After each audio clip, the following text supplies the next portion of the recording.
Good afternoon, everybody. KDSS coordinator, all the sisters, all the women, young girls, happy women's day. ఇది celebrate చేసుకోవడం చాలా ఆనందంగా ఉంది.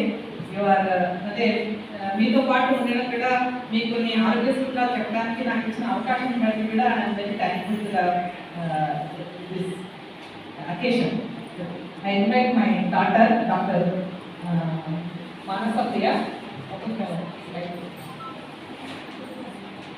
She will display whenever I am telling the sheet. I should display the.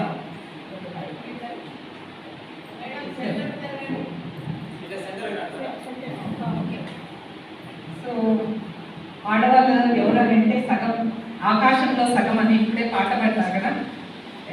So ఆకాశంలో సగం మహిళా శక్తి, దాన్ని మనము సెలబ్రేట్ చేసుకుంటాం. ఒక మహోత్సవం లాగా మహిళా దినోత్సవాన్ని జరుపుకుంటున్నాం. కానీ ఇది ఎందుకు జరుపుకుంటున్నాము? మన సాధారికత, మన మహిళా సాధారికతను మనం ఇంకా కొంచెం అభివృద్ధి చేసుకోవడానికి మనం ఈ జరుపుకుంటున్నాం అన్నమాట. సో ఎంతమంది మనం ఆడోళ్ళగా పుట్టినాము అని బాధపడుతున్నారు? చేసుకుంటారా? ఎవరు లేరు. సో చాలా సంతోషం అండి. సో అందరము ఆడవాళ్ళగా పుట్టినామంటే సంతోషపడుతున్నాము. సో మనము మగవాళ్ళతో ఈక్వల్ కాదు, ఎప్పుడు మనము సమానం కాదు. ఎందుకంటే దేవుడి సృష్టి వేరువేరుగా తయారు చేసినాం. మన శరీరాభివృద్ధి కానీ, మన మెంటల్ అంటే మన మానసిక ప్రవృత్తి కానీ అన్నీ కూడా వేరుగా చేశారు. కాబట్టి మనము వాళ్ళతో ఈక్వల్ కావాలి, వాళ్ళతో సమానంగా మనం హక్కులు సంపాదించుకోవాలని మనం ఎప్పుడు పోరాడకూడదు. మనకిచ్చిన ఈ ఒక సిస్టర్ చెప్పినట్టు మనకున్న సహనకులు, ఉమెన్స్ ఉండే క్వాలిటీస్, మనకున్న లక్షణాలని మనం అభివృద్ధి చేసుకోవాలా. మన సొసైటీకి, మన కుటుంబానికి ఎంతవరకు ఉపయోగపడతాయో అవి చూసుకోవాలన్నమాట. అట్లా అభివృద్ధి చేయాలి. కానీ మహిళా దినోత్సవం అంటే మనము మగవాళ్ళతో సమానం అని మాత్రం ఎప్పుడూ అనుకోవద్దండి. వాళ్ళకుండే స్ట్రెంత్, వాళ్ళకుండే ఎబిలిటీస్ దేవుడు అలాగా సృష్టించినాడు అనమాట. సో ఇప్పుడు మామూలుగా మన ఇంట్లో ఏం చేస్తారు? మనకు ఉద్యోగాలకు పోయి సంపాదించుకుని వచ్చిన వాళ్ళు ఏం చేస్తారు? వాళ్ళని గౌరవిస్తారా? వాళ్ళు జీతం తెచ్చిస్తే వాళ్ళు పని చేస్తున్నారని అంటారు. కానీ ఆడవాళ్ళంగా మనం ఇంట్లో ఎంతవరకు పనిచేసి ఇంట్లో అన్ని విషయాలు చూసుకొని ఇంట్లో అన్ని పనులు చేస్తే కూడా మనం జీతం లేకుండా చేసిన ఒక మహిళలాగానే మిగిలిపోతున్నాం. జీతం లేదు కాబట్టి మనకు జీతం లేకుండా మనకు గౌరవిస్తున్నారా? ఇవ్వడం లేదు, చేస్తుంది కాబట్టి. సో ఇది ఒక దీనివల్ల మనకు ఆరోగ్య సమస్యల గురించి మనం పట్టించుకోకుండా అయిపోతున్నాం అన్నమాట. ఎప్పుడు పనిలోనే ఉండడము. సో అంటే ఒక ఆడ తల్లిగా, మహిళగా మనం ఆరోగ్యంగా ఉంటేనే మన కుటుంబం ఆరోగ్యంగా ఉంటుంది. సో మన కుటుంబం ఆరోగ్యంగా ఉండాలంటే ఎక్కడి నుంచి స్టార్ట్ అవుతుంది? మన పుట్టుక దశ నుంచి, ఒక ఆడ శిశువుగా జన్మించే దశ నుంచి స్టార్ట్ అవుతుంది అన్నమాట ఆరోగ్యంగా ఉండడం. తల్లి నా బిడ్డ ఆడపిల్ల కాదు, మగపిల్ల ఎవరైనా పర్వాలేదు అని ఆహారం బాగా తీసుకొని మెంటల్గా ఆరోగ్యంగా ఉండాలి నా బిడ్డ అని చెప్పేసి అలా అనుకుంటేనే ఆరోగ్యకరమైన బిడ్డ పుడుతుంది. తర్వాత అయ్యో ఆడపిల్లే భోజనం సరిగ్గా పెట్టకుండా, కొన్ని చోట జరుగుతున్నాయి. ఆడపిల్ల ఎక్కువ మోపిల్లడు కూడా అవన్నీ వాటి వలన వాళ్ళకు మాల్న్యూట్రిషన్ అంటే పోషకాహార లోపం వస్తుంది అనమాట. మెంటల్గా కూడా వాళ్ళు అభివృద్ధి చెందలేకపోతున్నారు. సో పసితనంలోనే స్టార్ట్ అయిపోతుంది మనకు ఉండే కష్టాలన్నీ. ఇక్కడ ఒక్కొక్క దశలో ఒక్కొక్క అంటే పోషకాహార అవసరాలు మనకు అవసరమైనవి. తర్వాత బాల్య దశలో ఎదిగే దశలో కూడా వాళ్ళకి ఇవ్వాల్సిన పోషకాహారాలు కానీ, వాళ్ళకి ఇవ్వాల్సిన మెంటల్ ఎబిలిటీస్ అంటే మానసిక అభివృద్ధి కోసం ఇవ్వకపోతే దే విల్ హ్యావ్ ప్రాబ్లమ్స్. అంటే అక్కడ కూడా డిప్రైవ్ అంటే ఇవ్వలేకపోవడం. నెక్స్ట్ కౌమార దశ. ఇక్కడికి వచ్చేపాటికి చాలా మంది కౌమార దశ అడాలసెంట్. సో ఇక్కడికి వచ్చేపాటికి మెన్స్ట్రల్ సైకిల్స్ స్టార్ట్ అయిపోతాయి, పెద్ద పిల్లలు అయిపోతారు. దాని గురించిన ప్రాబ్లమ్స్ ఉంటాయి. తర్వాత ఎమోషనల్ ప్రాబ్లమ్స్, చాలా ఎమోషనల్గా ఫీల్ అవుతుంటారు. మా పరిస్థితి ఏంటి, చదువులో బిజీగా ఉంటారు. సో ఈ కౌమార దశలో ఎన్నో ఇక్కడ కూడా పోషకాహార లోపము తప్పకుండా వస్తుంది. తర్వాత దశ ఏముంటుంది? గర్భిణి అంటే వివాహమైన తర్వాత గర్భిణీ దశ. అప్పుడు కూడా ఆహారం సరిగ్గా తీసుకోకపోవడం వల్ల, తల్లికి ఆరోగ్యం క్షీణించిపోవడం వల్ల, మాల్న్యూట్రిషన్ అంటే పోషకాహార లోపం, సరైన బిడ్డకు జన్మనివ్వదు. సరైన బిడ్డ అంటే తక్కువ బరువు, ఈ బిడ్డలే మాకు వచ్చేది తక్కువ బరువు, తక్కువ నెలలు గల బిడ్డలే మా దగ్గరికి వచ్చి అడ్మిట్ అవుతూ ఉంటాయి అన్నమాట. వాళ్ళకి సరైన ఇంటెలిజెన్స్ అంటే కావాల్సిన ఏకాగ్రత అవన్నీ ఉండవు పెద్ద అయిన తర్వాత. సో ఆ విధంగా ఇక్కడ కూడా స్త్రీకి అనేది ఆ దశలో కూడా ఎన్నో కష్టాలు అనుభవిస్తారు. తర్వాత తల్లిగా ఈ దశలో కూడా కష్టాలను అనుభవిస్తారు. ఎందుకంటే ప్రతి నిమిషం భర్త బయటికి పోతాడు, పిల్లల్ని చూసుకోవడంలోనే తల్లికి అదే సమయం సరిపోతుంది. కానీ తల్లి పాలిస్తుంది, దానివల్ల కాల్షియం అనేది బిడ్డలో పోతుంది, దానివల్ల బోన్స్ అనేవి ఎఫెక్ట్ అవుతున్నాయని తెలియదు, ఐరన్ అనేది కూడా తక్కువ అయిపోతుంది. సో ఆ విధంగా ఆ దశలో కూడా ఎంతో చేంజెస్ వస్తాయి కదా. ఇంకొక దశ వృద్ధాప్యం. ఇక్కడ మెనోపాజ్ అంటే మెన్స్ట్రల్ సైకిల్ అంతా ఆగిపోయి తర్వాత వృద్ధాప్య దశలో కూడా తినలేక, సరైన వాళ్ళు చూసుకోలేక, ఆ విషయంలో ఎముకలు సాంద్రత తగ్గి ఎక్కువగా ఫ్రాక్చర్స్ అవ్వడం అట్లాంటివన్నీ కూడా జరుగుతాయి. సో ఈ దశలన్నింటిలో కూడా మహిళలను కాదు, ఈ ప్రతి దశలో కూడా ఇంపార్టెంట్ అన్నమాట. పోషకాహార వదలలు, మానసిక సపోర్ట్ అనేది కూడా చాలా ఇంపార్టెంట్. నెక్స్ట్, సో ఈ విషయంలో మనం కుటుంబంలో మహిళ బాగుంటేనే మొత్తం కుటుంబము బాగుంటుంది. మనము పనిలో పడిపోయి లేట్గా మనము ఏదైనా ఆరోగ్యంగా లేటుగా చూపించుకుంటే ఆల్రెడీ ఆరోగ్య విషయంలో మనము అంటే ముదిరిపోయి ఉంటుంది. ఆ జబ్బు మందులు ఎక్కువగా వాడాలి, దానివల్ల చాలా కాంప్లికేషన్స్. సో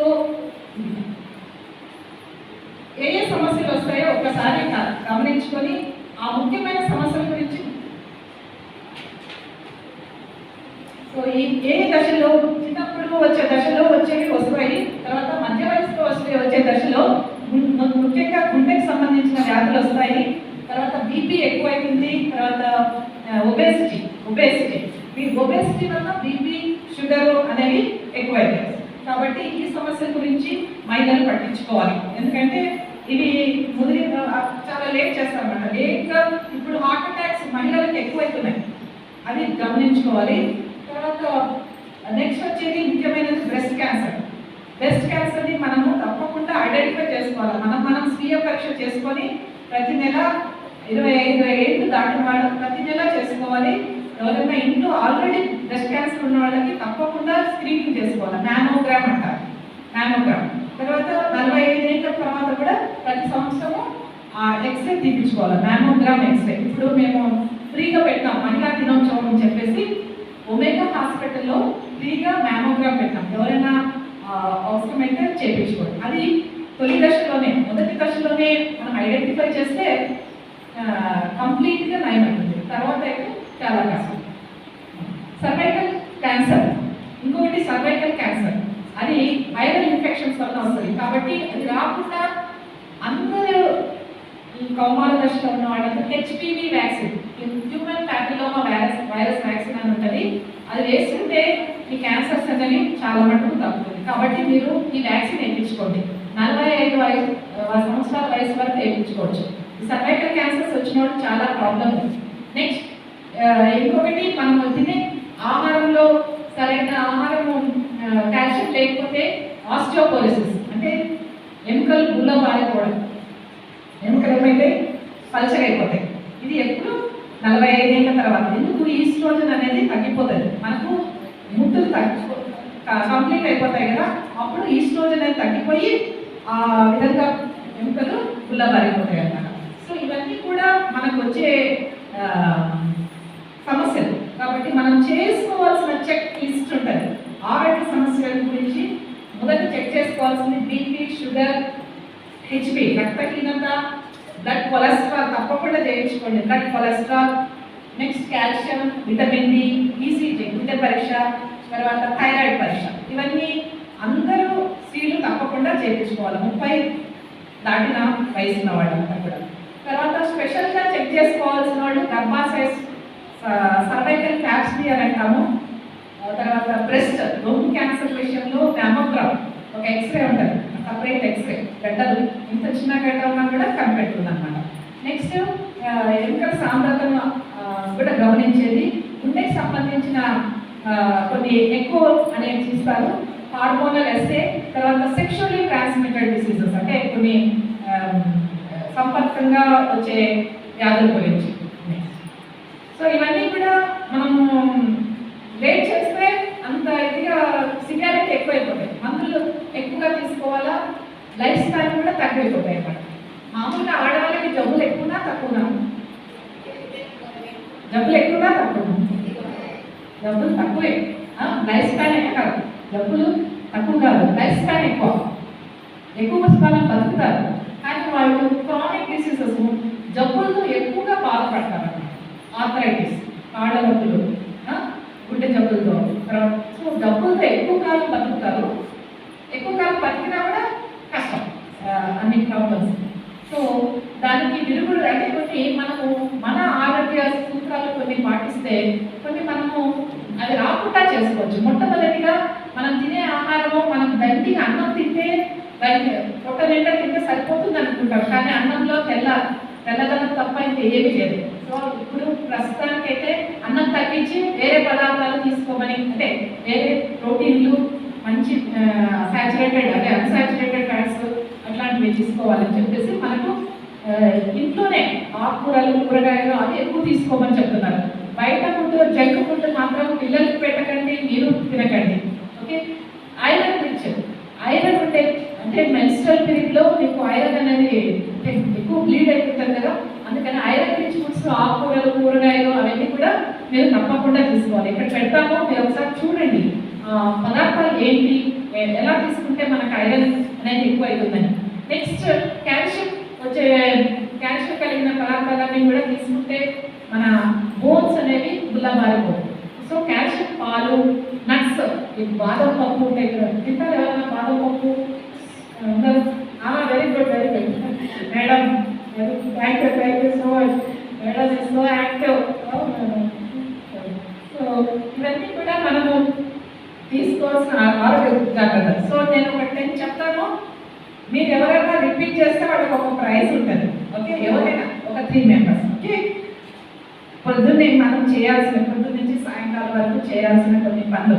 పొద్దున్నే ఉదయాన్నే లేచి మంచినీళ్ళు తాగండి, వేడి నీళ్ళు, దాంట్లో లెమన్ వేసుకొని తీసుకుంటే డీటాక్సిఫికేషన్, మనం శరీరంలో ఉన్న మలినాలన్నీ పోతాయి. రెండవది వ్యాయామం చేయండి, కొన్నిసార్లు యోగా చేయొచ్చు, లేకపోతే వాకింగ్ అట్లీస్ట్ 30 నిమిషాలు. 30 నిమిషాలు చేస్తే మనలో ఆ హార్మోన్స్ అనేవి ఎక్కువైతాయి. ఇంకోటి మూడవది బ్రేక్ఫాస్ట్, మంచి బ్రేక్ఫాస్ట్ చేయండి, ఎప్పుడు స్కిప్ చేయదండి. ఆ బ్రేక్ఫాస్ట్ కూడా ఏదో ఒకటి తిన్నామని ఏదో నోట వేసుకొని గబగబా అట్లా కాకుండా మంచి బ్రేక్ఫాస్ట్, ప్రోటీన్స్తో కూడిన బ్రేక్ఫాస్ట్ తినాలి. తర్వాత నాలుగవది మనకు ఇచ్చే ప్లేట్లో ఉండే ఆహారము సగము కొంచెం మాత్రమే అన్నం, మిగతాదంతా కూడా కూరగాయలు, ఆకుకూరలు, కర్డ్స్ ఆ విధంగా తినాలి. ఇంకోటి వచ్చేసి మనము మెంటల్ హెల్త్, మన మానసికంగా కూడా మనం బాగుండాలి, అంతేనా? ఎన్నో మెన్స్ట్రల్ పీరియడ్ అప్పుడు కొంచెం దే హ్యావ్ ప్రాబ్లమ్స్, ఇంకా అందరికీ మెన్స్ట్రల్స్ వచ్చినప్పుడు ముందర కొంచెం యాంగ్జైటీగా ఫీల్ అవుతుంది. సో ఆ టైంలో అలా జరగకుండా ఉండడానికి ముందరే ఎక్సర్సైజ్లు, తర్వాత యోగా, ప్రేయర్ ఇవన్నీ కూడా చేసుకోవాలన్నమాట. సో ఇంకా ఏం మర్చిపోయాము, స్లీప్, మంచిగా నిద్రపోవాలి, మంచి నిద్రపోవాలి. ఆ విధంగా నిద్రపోతే హార్మోన్స్ అన్ని బాగా రిలీజ్ అయిపోయి హ్యాపీ హార్మోన్స్ అంటాం, సంతోషకరమైన. అట్లనే 10 గంటలు నిద్రపోమని కాదు. ఓకే, నెక్స్ట్ వచ్చేసి సెల్ ఎక్కువ చూడద్దండి, సెల్ వల్ల ఏం లాభం లేదు, మనం ఇంకా నష్టపోతాము. దానికి ఒక టైమింగ్ అనేది ఉంచగలం. ఎక్కువ తినకుండా, ఎక్కువ బంధించింగ్, ఎక్కువ తినకుండా లావు కావడం అట్లాంటివి, ఒబేసిటీ అంటే లావు కావడం అనేది నివారించుకోవాలి. సో ఈ 10 సూత్రాలు పాటించగలిగితే మనం కొన్ని హెల్త్ అంటే ప్రాబ్లమ్స్ని నివారించగలం. Okay, thank you. నాకు ఇచ్చిన ఈ సమయాన్ని బట్టి